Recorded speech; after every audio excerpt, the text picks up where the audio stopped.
Shalom. Before I begin this video, first and foremost, I want to give all praise, honor, and glory to Yahweh, Bahashem Yahweh Shai, Bahashem Racha Kodash, and double honors to the apostles and elders of Great Millstone that continue to grow very well to this very day. That's continually feeding the flock through the spirit and power of Yahweh Bahashem Yahweh Shai. And also Shalom to the hopeful elect that's continually planning this work and giving diligence to make your calling and election sure in faith, truth, and sincerity, and also in all charity. Now, the topic of this video is pretty much going to be a continuation of the topic of, or should I say, I want to title this video as the bitterness of America, or the bitterness of our captivity, because us being here in America, or should I say us that's in the know, that has the knowledge, wisdom, and understanding of Yahweh Bahashem Yahweh Shai, we realize that this place, Babylon the Great, which is known as America, is set up for our punishment. It's not set up for our enjoyment. It's not set up for us to kick back and chill. This place was meant for us to suffer, and really, when you go into the state of suffering, facing harsh punishment, you actually have time to sit back and consider about the things that you've done. Sit back and consider the transgressions, especially when you're being chastised. You have time to sit down and actually meditate and think about the things that we've done. And that's why we stand here today and we tell certain individuals that might be inquiring or in this truth, especially concerning the law, statutes, and commandments. Us being in this truth, man, we all know that we're guilty of breaking the law. Us being in this flesh, we're guilty, man. And that's the reason why we're in this truth and we're pushing this work and this word full force, is because we're making up for the things that we did. Now, there are even times to where we get down in the spirit, have a spiritual low point. It's because just thinking about the things that were best, especially the things that we did in our past life, because we don't have any remembrance of the things that we did before. But just in general, the things we did before we even came into the truth, those things are worthy of death. So really, all of us, according to the law, should have been put to death. But it was through Yahweh Shai, with his people in Israel called Jesus, and which his true name in the ancient Hebrew is Yahweh Shai. It's only through Yahweh Shai that we was even able to even stand and stand up for this truth and to prophesy and to know what's going on, man. That's the real definition of mercy, man. Because Yahweh Shai didn't have to do this. He didn't have to give us this truth and tell us, let us know who we are. He could have left us out in the world to just be a degenerate. But once again, it was through his mercy that we've been given this truth, man. All right. But just to go back into the topic matter of the video, this is just an observation and also, a reality check, especially concerning our people, because they don't realize the situation that they're in. It only takes common sense to really let you know what's going on, man. But now as it stands today, and it's a true fact that common sense isn't so common. All right. Now, first scripture I want to grab is in the book of Haggai, because this place, America, man, it's destroying our people from the inside out, man. And they don't know that, man, because it's like the case of the frog being put in boiling water. You know, if you put a frog in water and it's already boiling, you know, he's going to jump right out then and there. But if you put a frog in some water, some lukewarm water, they'll be all right. But as you turn the heat up little by little, the frog's not going to know what's going on, all right? Until it's too late, until that frog just up and dies, man. All right? And that's how it is with our people. You know, our people are conditioned to think and act a certain way, and to the point to where they just ultimately get destroyed. All right? So let me grab this first precept, this Haggai, the first chapter, in the 6th verse. It says, "Ye have sown much and bring in little. Ye eat, but ye have not enough. Ye drink, but you are not filled with drink. Ye clothe you, but there is none warm, and he that earneth wages to put into a bag with holes." See? And that's how it is here in America, man. You so much, you work 10 hours a day, right? You might be working 10 hours a day, 7 days a week, but you bring in little. It's not enough to keep up with yourself. It's not enough to basically to have peace of mind, and to have a place that's secure for you, man. There is no guarantee here in America. All right, there's no guarantee for your life, because no matter what you do, you might, and even if you do have a so-called secure life, or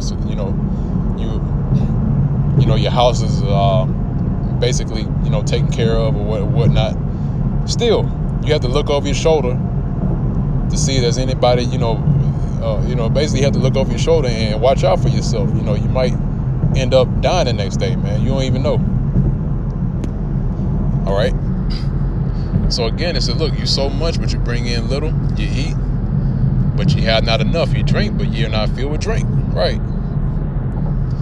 Because for first and foremost, to add more fuel to the fire with the scriptures, that even the food, right? And that's going to the prophecy of which we're going to eat our food defiled among the Gentiles, because this food that we eat right now is not even quality food. This food that we eat right now is not even real food. All right? It's manufactured. It's GMOs, man. It has certain chemicals that were put together to make the food taste like what it's supposed to be versus what it actually is. It's nothing but a substance that's put together by way of chemical, what's the word I'm looking for? But the manipulation of the chemicals just to make a substance and to make it taste like what it's supposed to be. But guess what? It doesn't have the quality, the minerals and nutrients in it. So guess what? Even though you eat it, it doesn't have the nutrients that it is. It doesn't have the calories that's supposed to be in there. That's why you have certain foods that are called, that have what you call empty calories. All right? And then you have, drinks that makes you drink even more. It has sugars in it that'll make you go back for more, and you're never satisfied. It doesn't hydrate you, because liquids, really, when you think about it with water, right? Water is supposed to make you basically to hydrate you. But guess what? Even with the water that's here, your regular everyday bottle of water you might get for 89 cents, 99 cents. Guess what, man? You drink that water, you're not even hydrated, man. You want to know why? Because it's acidic. All right, it's acidic, and it basically being contained within this. It has a certain container which has BPA in it, which is used for making plastics, that causes cancer, man. So it's no escape, man. When you were here in Babylon, this is true suffering. This is the land of our captivity. This is true bitterness. And our people don't realize that. But Lord's will, this video, along with others, will allow the elect of the nation of Israel to actually see what's going on, man. All right? So it says, he clothed you, but there is none warm, and he that earneth wages to put into a bag full of holes, right? Because no matter what you do, no matter how much money you might be making, guess what? that money is going to come right back out of your pockets. And that's why I look at these guys that ask for reparations, right? They ask for reparations from Esau, the so-called white man, for slavery. But guess what? That money is going to come right back out of your pockets. You're putting that money into a bag full of holes. So what's the point of asking for reparations and money when it's going to come right back out of your pockets, man? All right? See what I mean? Now, I want to grab the next precept. This book of Ecclesiastes. It's like it. Ecclesiastes, the 7th chapter. And I'm going to start at the 2nd verse. It says, "It is better to go to the house of mourning than to go to the house of feasting. For that is the end of all men." Once again, that the frog in boiling water. All right? Or the case of the frog in boiling water. So it says, better to go to the house of mourning than to go to the house of feasting, for that is the end of all men, right? Because that's known as entertainment. Because really, entertainment in this world is used for taking your mind off of real world affairs. Take your mind off of what's really going on, man. So that's why you find a lot of our people, or should I say 2/3 of our people, the nation of Israel, you'll find them in the clubs, man. You find them in clubs, you find them in bars. Why? It's because they're trying to take their mind off of what's really going on, man. They don't want to face the harsh reality of, the lives that they're living. They rather put a Band-Aid on it or a bandage and patch it up just to make themselves feel good. But that open wound is still there. Those scars are still there. All right. So no matter how much Jake tries to cover it up or try to stitch up those scars, they're still there, man. All right, and there's no recovering from it, man. The only recovery that we're gonna get is from Yahweh Shai, man. That's the only way. All right. So again, it says, better to go to the house of mourning than to go to the house of feasting, for that is the end of all men, and the living will lay it to his heart. Sorrow is better than laughter, for by the sadness of the countenance the heart is made better. See? And that's a true fact, and that's also through experience. You might get to a certain point where you just want to bawl your eyes out, man. I feel like you want to just cry your eyes out and just let it, just let it all loose, man. But guess what? At the end of it, guess what? You feel better. And now I'm speaking through personal experience, man. Okay. So once you go through that sorrow and that sadness, look, your heart, your mind, you clear your mind when you do that, man. So when you sit back and think on the captivity, especially, and mind you, we recently had a Passover, man. All right. Had the Passover service. So when you think on the bitterness of captivity, your mind is made better. It makes you, I want to say it makes you sharper, man. It does make you sharper, but you basically, clear the air, so to speak, So it says, sorrow is better than laughter, for by the sadness of the countenance the heart is made better. The heart of the wise is in the house of mourning, but the heart of fools is in the house of mirth. Right. So, and the word heart, right, there's in the Hebrew means law, which means your mind. So the mind, the mind of the wise is in the house of mourning. So it's wise to be in the state of mourning, man. All right. But again, it's not to be simple. You're gonna have times where you're gonna have joyous days. You're gonna have days where you're down, and that's balance. Okay. So Yahweh Ba'Shem Yahshua teaches us to be balanced in this truth. So you're gonna have times where you're gonna be sorrowful. You're gonna have times where you're joyous. All right. But the overtone of this truth is for one thing, for us to be delivered out of the house of bondage, this new Egypt that's set up, and to be delivered from this captivity, because this captivity, man, at the end of the day, even though you have those joyous days, but at the end of the day, you sit back and you think and you say, you might think, man, I'm ready to get the hell up out of here. You have thoughts like that, man. All right. It says, but the heart of fools is in the house of mirth. All right. You know, being in a celebratory spirit. What's there to celebrate about? What's there to celebrate about here in Babylon, man? You know, celebrating, you know, captivity. Especially that's why we speak on, you know, people having birthdays and stuff like that, birthday parties, you know, weddings and, you know, this and that. There's nothing to celebrate here in this captivity, man. All right. No, I mean, all that is pointless right now, man. Why? Because our enemies are ruling over us and our people are destroyed. Okay. It says it's better to hear the rebuke of the wise than for a man to hear the song of fools. And they don't want to hear the rebuke of the wise because it's too harsh. They don't want to face the reality of what's going on. Once again, like I mentioned before, that's why they frequent bars and clubs, man. All right. Verse 7. Surely oppression. Oh, Slakia, I skipped the verse. Slakia. Verse 6 says, for it as the crackling of thorns under a pot, so is the laughter of the fool. This also is vanity, right? It's worthless. All right. It's nothing of worth. Okay. Nothing to be regarded.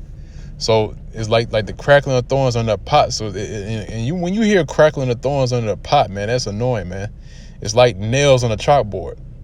Okay. So when you hear the laughter of fools, this is vanity, man. All right. And that's how I feel sometimes when you hear the crackling of thorns, your face turns a certain way.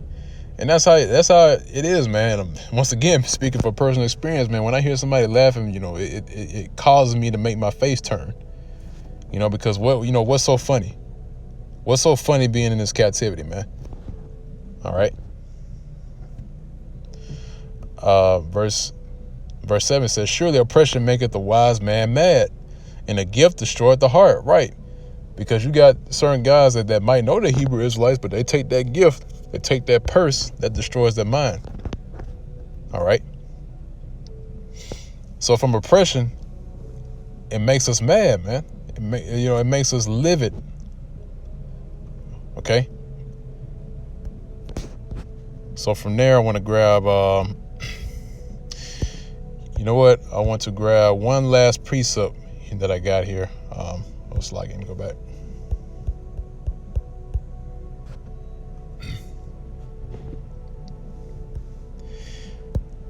It's Ecclesiastes chapter 1.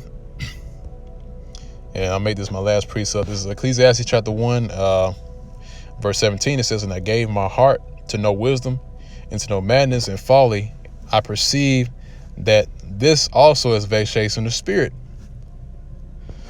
For in much wisdom is much grief, and he that increaseth knowledge increaseth sorrow. Right? The more you know about what's going on, the more it'll hit you. The more you'll be in a sorrowful and mournful state. The more that you realize how bitter this captivity is. All right? The more mad that you'll get, the more angry that you get, the more upset that you get from knowing more and more about the world around you and about what state that we're in. You'll know about yourself and the position that you're supposed to be in. You'll know about what's going on concerning this current government that we're under and the plots that are there against our people.